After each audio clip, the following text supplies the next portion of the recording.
नमस्कार दोस्तों, स्वागत है आपके अपनी यूट्यूब चैनल सागर मेडिकल पे। आज की वीडियो में बात करने वाले हैं थायराइड फंक्शन टेस्ट के बारे में, T3, T4 और T6 नॉर्मल वैल्यूज़ के बारे में और थायराइड सिम्टम के बारे में।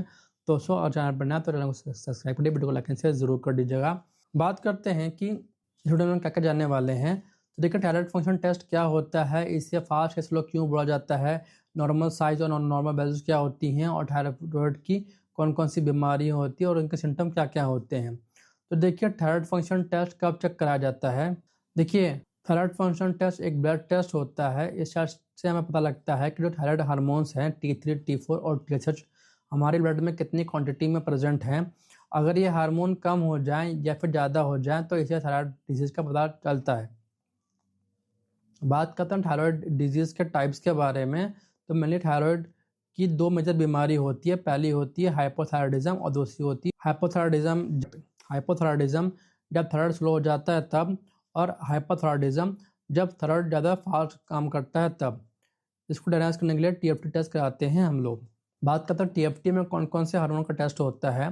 थायराइड फंक्शन टेस्ट में हम लोग 3 हार्मोन चेक करते हैं, जिसमें पहला है T3, इसको ट्राईआइडोथायरोनाइन कहते हैं, और T4 इसको थायरोक्सिन कहते हैं, और TSH इसको हम लोग थायराइड स्टिमुलेटिंग हार्मोन कहते हैं।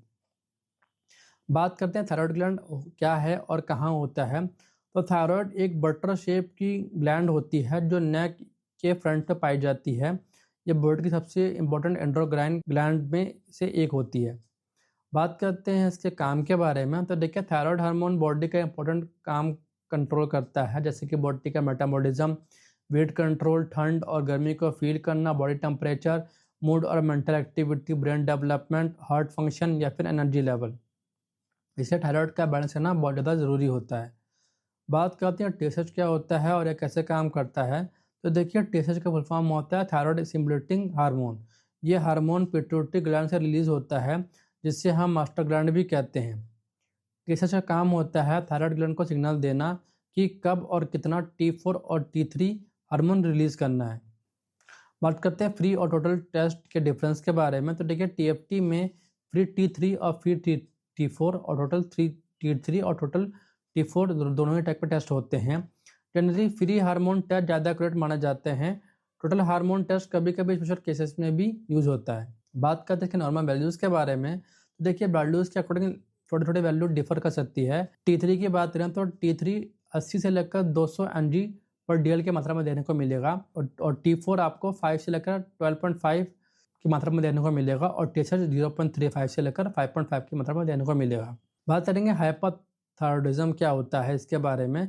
तो अगर आपका T3 और T4 कम है और TSH ज़्यादा है तो इस कंडीशन को हाइपोथायराइडिज्म कहते हैं, मतलब थायराइड ग्लैंड स्लो काम कर रही है।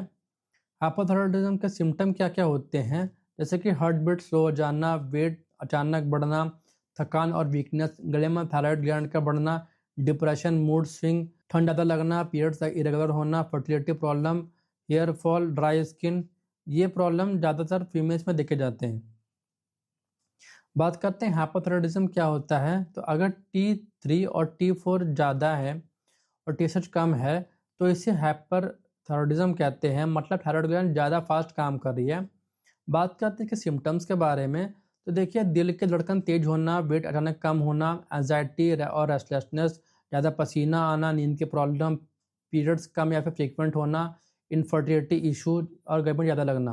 कभी कभी TSH एबनॉर्मल हो जाता है और T3 और T4 नॉर्मल होते हैं। इसको सब क्लिनिकल थायराइड डिसऑर्डर बोला जाता है। कुछ केसेस में पिट्यूटरी ग्लैंड प्रॉब्लम की वजह से TSH डिस्टर्ब हो जाता है। दोस्तों, ये थी आज की हमारी वीडियो। मैं उम्मीद करता हूँ कि आपको हमारी वीडियो पसंद आई होगी। अगर आपको हमारी वीडियो पसंद आई तो वीडियो को लाइक करेगा, चैनल को सब्सक्राइब करेगा, कमेंट करेगा, वीडियो को शेयर जरूर करेगा। मिलते हैं नेक्स्ट वीडियो। तब तक के लिए वंदे मातरम।